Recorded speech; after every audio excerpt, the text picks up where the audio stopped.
তহিদ Afridi arrest হয়েছে, এরপরে সমালোচনা আলোচনা, কেউ বলছে ভালো, কেউ বলছে খারাপ।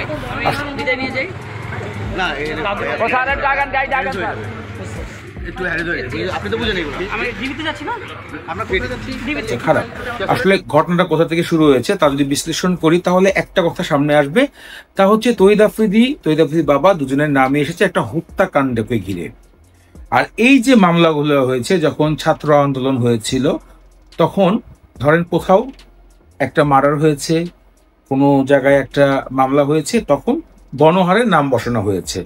ধরেন প্রধানমন্ত্রী থেকে শুরু করে মন্ত্রী মহোদয়, উপমন্ত্রী, তারপরে মনে করেন যে বিভিন্ন পরিচিত মুখগুলোকে বসিয়ে তারপরে একাধারে সেই ওয়ার্ড সেই এলাকা ভিত্তিক নামগুলো দেওয়া হয়েছে। আপনারা যদি খেয়াল করেন যে প্রতিনিয়ত আওয়ামী লীগের লোকদের অ্যারেস্ট করা হচ্ছে, ঠিক আপনারা একটু ফিরে যান, নুসরাত ফারিয়াকেও কিন্তু অ্যারেস্ট করা হয়েছিল, গণহারে নাম বসানো ছিল, এমনই কিন্তু অবিশ্বাসের নাম ছিল এবং অবিশ্বাস সেখান থেকে জামিন নিয়ে চলে এসেছে যতটুকু জানি।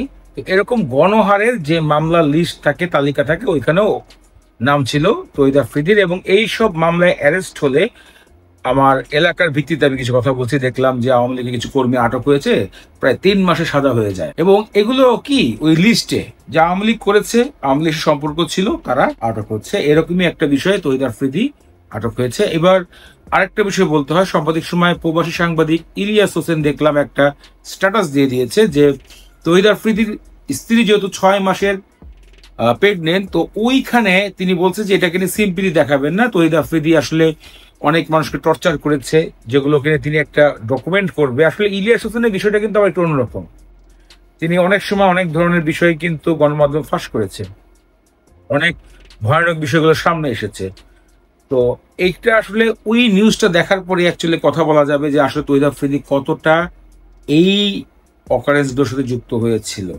এমন একটা বিষয় এখন কথা আসছে, জিবি হারুন সাহেব ছিলেন চক্ষুষ অফিসার, উনি কিন্তু একজন চক্ষুষ অফিসার ছিলেন, তো ওনার সাথে একটা ভিডিও তৈরি করেছিলেন তহিদ আফ্রিদি, ওইটাকে নিয়েও এখন কথা উঠছে। এভারেজ একটা কথাই হচ্ছে যে আওয়ামী লীগের সাথে যাদের সম্পর্ক ছিল, সেটা কন্টেন্ট ক্রিয়েটর হোক, সেটা যেটাই হোক না কেন, সেটা এখন যেগুলো ফেস ভ্যালু রয়েছে তারা এখন এইরকম ঝামেলায় পড়বে, এই স্বাভাবিক কথা।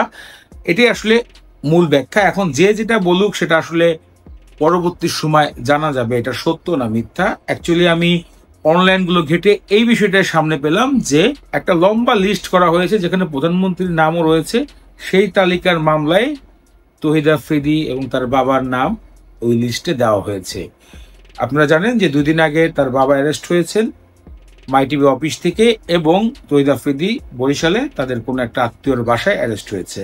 সো ফ্রেন্ডস, এটাই ছিল লাস্ট তথ্য, আপনাকে শেয়ার করলাম। আপনাদের মূল্যবান মতামত থাকলে কমেন্ট করে জানাবেন, এবং ইলিয়াস হোসেন ভাইয়ের সেই যে ডকুমেন্টের কথা বলা হচ্ছে সেটা দেখেও আমি পরবর্তী একটা ভিডিও তৈরি করার চেষ্টা করবো। আজকে এখানে বিদায় নিচ্ছি, পরবর্তী দেখা হবে নতুন কোনো ভিডিওতে এন্টারটেনমেন্টের সাথে।